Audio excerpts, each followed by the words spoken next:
Tere, hea tervishuviline! Suvi hakkab saabuma ja sellega seoses on meil ka lisaks rõõmudele on meil ka võib-olla mingeid terviseprobleeme.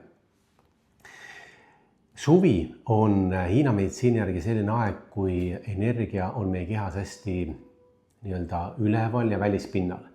Ja seetõttu me oleme natukene rohkem haavatavamad väliste haigustekitajate suhtes, milleks Hiina meditsiini järgi on tuul, külm, niiskus ja tegelikult ka kuumus. Ja külmetushaigused, mis tavaliselt inimestel on sügisel või kevadel ja ka talvel, siis suvel on natuke teist tüüpi külmetushaigused. Ja üks selline enam levinud on konditsioneeriga seotud probleemid. Ehk Hiina meditsiini järgi tähendab seda, et kui meil on soe, me higistame, öeldakse niimoodi, et meie väliskiht, nahapoorid on hästi avatud ja nüüd, kui tuleb järsku tuul või külm, selline suur kontrast, siis see tuul-külm tuleb meie sisse, blokeerib energia ja tekitab probleeme. Ja selleks Hiina meditsiinis on kaks väga head taimset preparaati, mis aitavad suht kiiresti kehal selle tuul-külmaga hakkama saada ja sellest ei pruugi siis sellisel juhul välja kujuneda haigust. Üks nendest, millest me oleme minevikus ka palju rääkinud, on Minor-B ehk hiina keeles Xiao Chai Hu Tang.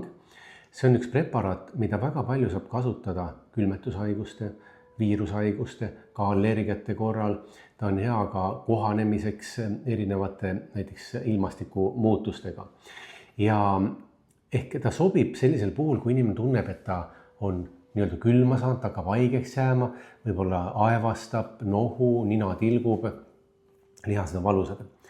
Ja teine, mis on ingliskeelne nimega Ice-Free ehk Ganmaoling hiina keeles, on selline preparaat, mida Hiina meditsiinis öeldakse, et ta on rohkem tuulkuumuse tüüpi haigused. See tähendab seda, et kui see külmetus algab kurguvaluga ja sealt võib suht kiiresti palavik tekkida, et see võib olla neelupõletik, see võib olla tonsillide ehk kurgumandlite põletik, see võib olla häälepaalte põletik ehk siin kõripiirkonnas, neelupiirkonnas siis tuli.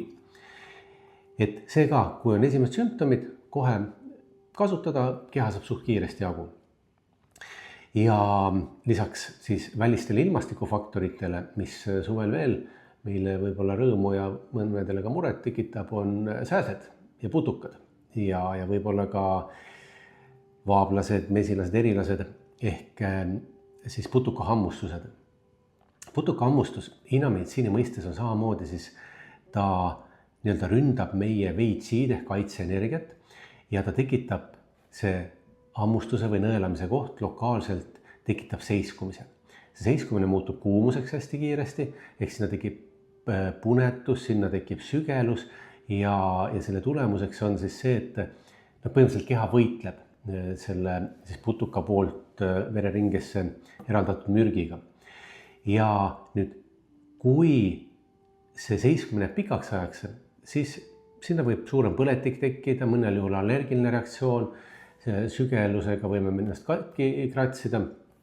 Et sellisel juhul on väga hea kasutada välispidiselt sellist asja nagu valupalsam, nimetame ka valupulgaks või liigeste ja lihaste palsamiks, mille eesmärk on siis lokaalselt, seda kasutatakse liigeshaiguste korral, lihasvalude korral, aga ka putukahammuste korral ta lokaalselt paneb energia liikuma ja sellega, kui ta vähendab seiskumist, siis kaob sealt punetus, kaob sügelus ja keha hakkab kiiremini sellest asjast paranema.